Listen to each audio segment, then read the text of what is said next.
வணக்கம் ஃப்ரெண்ட்ஸ், இன்றைக்கி ஒரு அருமையான வேலை செஞ்சோம். காலங்காத்தால் 5 மணிக்கு எழுந்திரிச்சு நாட்டு செஞ்சோளம் ஆட்டு மாட்டுக்கு தீனிக்கு இன்றைக்கி விதைச்சோம். அப்படியே வீட்டிலேருந்து ஒரு 30 கிலோ செஞ்சோளம் எடுத்துக்கிட்டு காட்டுக்கு வந்தோம். அப்படியே மாமாவும் வர சொல்லியிருந்தோம். மாமாவும் வந்திருந்தாப்புல.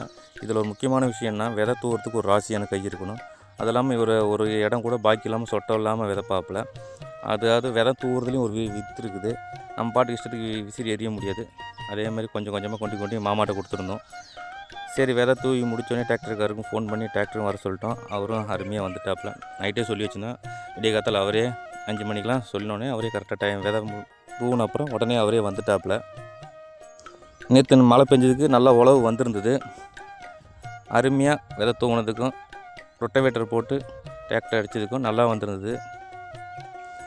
இன்றைக்கி செஞ்சோளம் பார்த்திங்கன்னா அரிசி விலையோடு அதிகமாக விற்கிது.